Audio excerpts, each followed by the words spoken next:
Testing 1, 2, 3.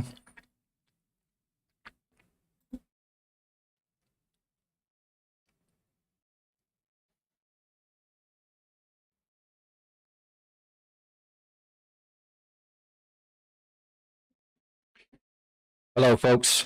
I know this is probably a different link than the one that was put up. I had started streaming on it, and I realized that my microphone had a problem with its wires.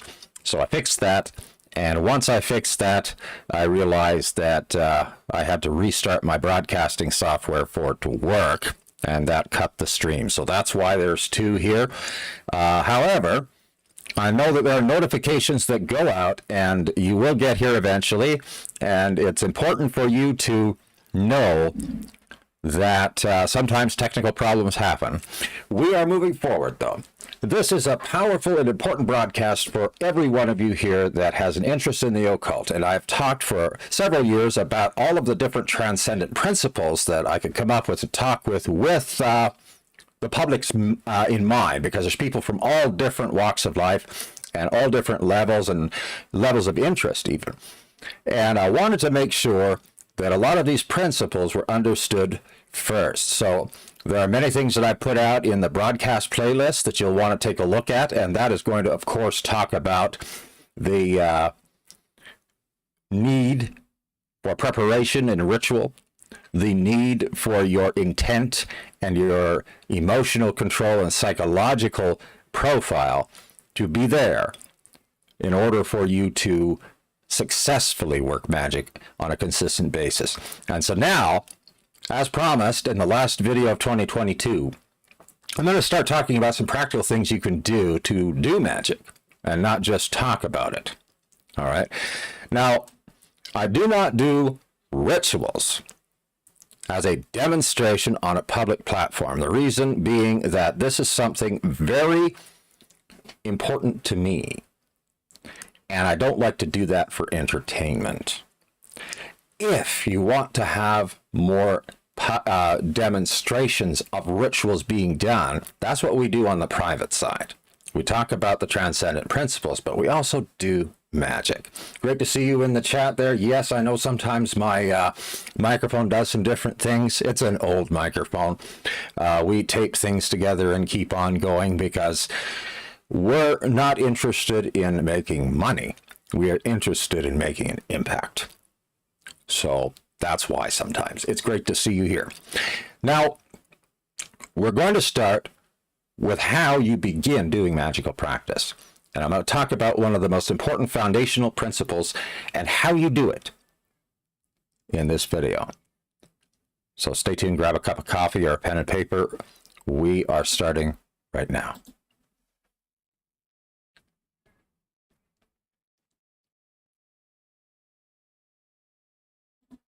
And welcome to the TDP Videocast. Now, one of the big questions that people ask is, how do you start? How do you start learning how to do magic? The first thing you do is you get your feet wet. I don't say master it, I say get your feet wet with meditation. Make that a part of your ritual practice. Make it a part of your daily practice. And it doesn't have to be like Aleister Crowley, who sat for 18 hours and he had nothing else to do, okay? We have lives to lead. We don't very often find ourselves in a position where we have unlimited time. You can start out with 15 minutes a day with a meditative practice. You can expand that to half an hour a day. And then do your ritual work after that, which would take you in total with everything, not just the stuff I'm talking about in this video, but what I'm going to be talking about in this series, another half hour. So in total, you're spending an hour a day. Now, how many hours a day do you spend at work doing something for somebody else's dreams and hopes? How much do you spend wasting time? And how much do you spend on yourself and your own development? Starting out with 15 minutes, and then with half an hour, and even up to an hour. What's that? When it's about you, And that actually helps you do all the other things in your life too in a far more natural and effective way. Because, of course, it's allowing you to be energized rather than depleted. You can do these practices in the morning or in the evening or both. You can separate them out. Doesn't matter as long as you commit to yourself to do something. That is the important thing. All right. Well, what do you do? First of all, you need to have, and you'll find what I'm going to be talking about in the description box below. You want to have a preparation for your daily ritual. Now, this is where you spend some time doing that meditation I was talking about. Even if you can only do 10 or 15 minutes to start out, that's fine. You're getting yourself immersed bit by bit into a deeper level of consciousness, because I'll be frank with you. All right, my name's Dan, but I'll be frank with you today. Magic is not performed in the waking conscious level. All right, the waking level of consciousness is great for solving problems at work. It's great for negotiating different challenges that you face here in this experience. But it is absolutely useless in dealing with anything outside of the five senses. That is where your deeper mind comes in. That is where your inner being comes in. And that's what makes it work far more powerfully. So you spend a few minutes focusing on your breathing. Now, the most common way of doing this is using what many Hermetic Magickal lodges have talked about as being the fourfold breath. And I'll tell you the reason for this. Now, the fourfold breath, when you're starting out meditating, is very easy. And you start out counting it in your head. Yes, you do. But here's the thing. As distracting as that is, once you get used to it, you don't have to count in your mind anymore. You're used to the timing, because that's what that's all about. Now, the fourfold breath is you empty your lungs out, excuse me, and then you take a deep breath in to the count of 4. Now, I'll count out loud while I'm doing it so you know what I'm talking about, okay? 1, 2, 3, 4. Hold it for a count of 4. 1, 2, 3, 4. Release it to the count of 4. 1, 2, 3, 4. Hold it empty for a count of 4. 1, 2, 3, 4. Breathe in to a count of 4. Hold it for a count of 4. Release to a count of 4. Hold it empty for a count of 4. And then that cycle just continues. Now, there are many different ways people break that out, but the fourfold is the easiest way to start out. And what this does is 2 things. First of all, you're focusing on your breathing, not on who won the last football game. All right? You're not focused on anything except your breathing. Your chest rising and falling. Okay? That quiets your mind. Just enough. Okay? It doesn't silence the mind until you get really adept at it, but it quiets the mind. So the inner narrator isn't quite as loud. Also, when you start breathing in that deep rhythmic breath, now it's not chest breathing. You can't really see it because of the way the camera cuts off, but you're belly breathing. You're letting your diaphragm expand your belly when you breathe in and then come down when you breathe out. You're actually doing true deep breathing. And when you do that, after a period of time, that touches on the vagus nerve and it starts to relax your nervous system. Then your body begins to relax, because that's a very cleansing, potent, and powerful way to bring yourself into a centered state. All right, a lot of people talk about chakra activation or doing the middle pillar exercise. We're going to talk about stuff like that. But this is how you start. Okay, do that for 10 or 15 minutes. And then you begin your daily practice by creating what they call the magical circle. The magical circle, You can have something drawn on the ground, or there are places where you can buy circles that are on a large canvas surface, and you can roll them up and put them away. Or you could create your own that way too if you're very artistic. But it is not the drawn circle that is the real magic circle. That's just for you to remember when you create your circle that it's there. And most people actually don't have the ability to put a magical circle on their floor anyway. I live in an apartment, for instance. They'd be quite upset if I etched a magical circle on the kitchen floor, or on my bedroom floor, or in the office floor, or even on the balcony outside. They'd be upset about that because they wouldn't understand what it was for, and it would be very hard to get rid of it. So you can dispense with the actual drawn circle unless you are wanting to do something just for your own artistic purpose, and you're not going to harm your living conditions by doing so.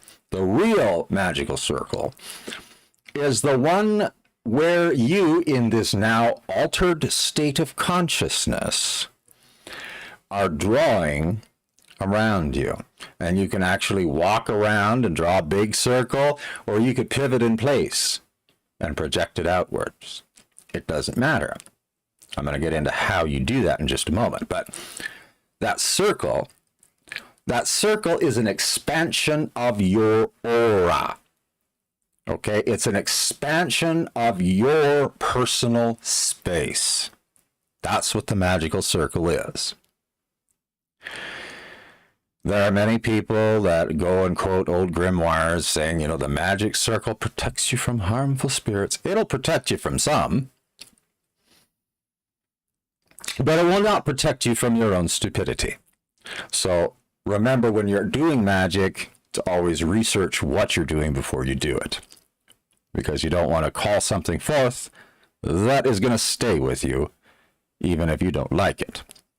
All right? But the magical circle is there to accentuate your expression as the inner universe. The Emerald Tablet tells us, as it is above, so it is below, that together they may perform the miracles of the one thing. So in other words, what we perceive as the greater inner universe around us is reflected within us. And when we make those two reflect one another in a congruous way, magic happens. So you have created this circle by projecting it outwards, and you are in the center of it. So in this little miniature universe that is representing you as a person on all levels, you are now speaking as the source of all things. That's what the center of the circle means. That's the confidence that rises up within you when you connect doing rituals like this. And that's why people do them. They may not explain it the same way, but it is what they do. Now, to project the magic circle, what I find to be the most effective is either using something they call an athame, which could be a dagger or a sword. If you're using a sword, I've done that before. Make sure you have the room to do it, because holes appear in walls when you do it the wrong way. So you can do it just with your finger if you want to, and that's just as effective. But what you're doing is you are moving into the circle that you're going to create in the center of your space, and you are continuing the fourfold breath that you were doing in your meditation. That's why you were doing it. One of the reasons is to get you into the rhythm, because everything is in motion. Everything is a vibration. Everything moves. Okay? And so you are in that rhythm.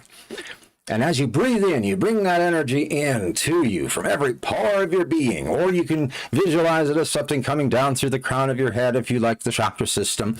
It doesn't matter. It works the same. You bring that energy in, and then on your out breath, you extend your finger. And as you breathe out, you see that energy coalescing into a beam coming out of your index finger. And then you either pivot or walk, if you're in a large area, and you draw that circle about chest level and see it, imagine it, create it as being there as you draw the circle and join the ends together. The reason for the circle is that the circle is a symbol of eternity. It is a symbol of the infinite. It is not the spiral, that's the true form of the energy of the multiverse because it's ever expanding. But when it comes to its eternal nature, the circle is a good symbol. And that's why it's used too, in many respects. So you have done this now. Now the question comes, do you banish or do you not banish when you are casting your circle? Well, that's something that is dependent on what you are going to do if you're going to do a greater magical ritual after doing the circle. If you're going to be calling out Cthulhu, yes, you're going to want to banish things first. If you are in a situation where there is a lot of distracting energies around, you may want to banish then, not to be rude to spirits, but just simply to get silence in your area so that you can focus better. Okay? Now, how do you banish? Well, there are many rituals that you can use for that. If you like hermetic rituals, you could use the star ruby or the lesser banishing ritual of the pentagram. Or you could use a ritual, and the bare bones of it I shared with the public as well as with our patrons. It was channeled from Asmodeus, and it is a powerful ritual that is guaranteed not to offend spirits, but just to give them notice that you want to be alone for a while. And that was called the centering banishing ritual. And of course, you can take a look on our archives to find that. And if you can't, just message me here on YouTube and I'll get you a copy of it because it's free. All right. And you can add to it. That's the beauty of it. It's just the bare bones. You can add to it things that are important to you in your practice, so it transcends any type of magical system. So that's one of the things you can do to banish, and why. But if you are not distracted, if you are not dealing with something that is possibly going to harm you psychologically, then you have no need to banish, and you can just move on to the next step of the magical circle. Okay, the circle then that you have made, and after you have done your banishing, if that's what you're going to do, then you stand in the center of that circle. And I like to put my hands together with all the fingertips touching, because we are electromagnetic beings. That's just my personal take on it. You can do what you want. I like to do that because it also gives my hands something to do, so I'm not distracted. And so I have them together like this. Thumbs touching, fingers touching.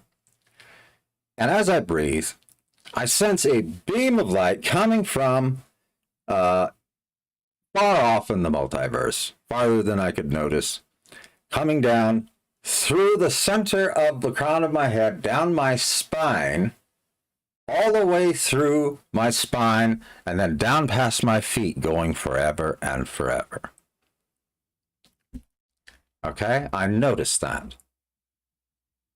And as I breathe for a few moments more, continuing the fourfold breath, you're not really counting now because you're so used to the rhythm, right?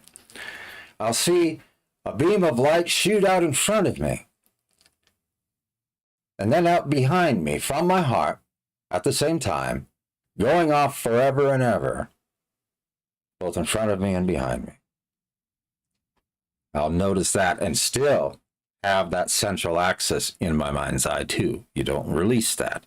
You still notice that. And then from my heart, I'll see lines going simultaneously out from my heart, out from my shoulders areas, to the left and the right of me forever and ever. And in this intersection point in the heart center, I'll notice a pulsating ball of energy, whatever color is of harmony to you. With me, it's a greenish color, or sometimes if I'm using Kabbalistic magic, it'll be a golden color. Either way, it's about harmony and balance. Okay, you can do all kinds of things in practical magic to bring an imbalance here to cause magical energy to flow that way, but you want to have your feet planted in the balance. Otherwise, you'll just get swept away with it. You want to be in the eye of the storm, the center of the circle. Okay, I'll notice these things, and then I might say a few words. I might say something like, in a statement to my own higher self, you know, together we are unified, together we are one, our will is one, our focus is one, our manifestations are one. And then I'll let that imagery fade. At that point, you have cast your circle. You can then, if you're doing other practical magic, you can do that. If you're going to do a major meditation, let's say you have a lot of time and you're going to spend a full hour in meditation, you can do that in your circle. And instead of just focusing on the fourfold breath, then you focus on the intent of your meditation. And you are in complete and utter solitude, spiritually speaking, for you to do that without distraction. Now, when you are finished, whatever you're doing, now in your daily practice, you're going to have some rituals that I'm going to go through with you. And again, if you want the detailed demonstrations, that's going to be happening in our Patreon community, simply because what I do, I don't do for entertainment. Okay. This is for folks, when I do the actual ritual demonstrations, or for folks that are going to do it. Now, you can do these rituals without those demonstrations from my verbal descriptions. And in other things, I'm going to have pictures and photos and slides and various things that I'll be showing you too. But this is how you start out. Now, to close the circle, you do it in reverse of the same way that you created it. You are focusing on your breathing, on the rhythm, but this time you take your left hand and your left forefinger, and you, with your in-breath, suck that circle back into your finger as you pivot around or walk around to the full extent of the circle.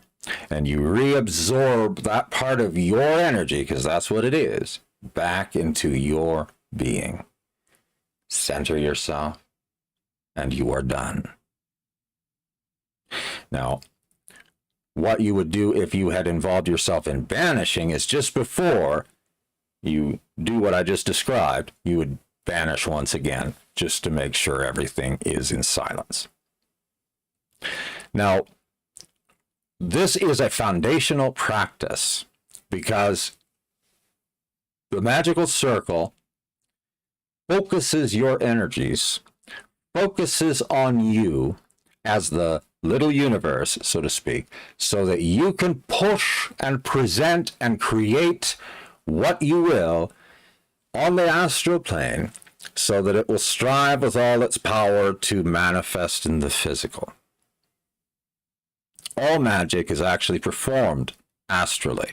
The physical rituals are for you to be in the right mindset to touch that dreamy state where you are actually not just imagining symbols in front of you, but creating them on the astral plane in the dream state.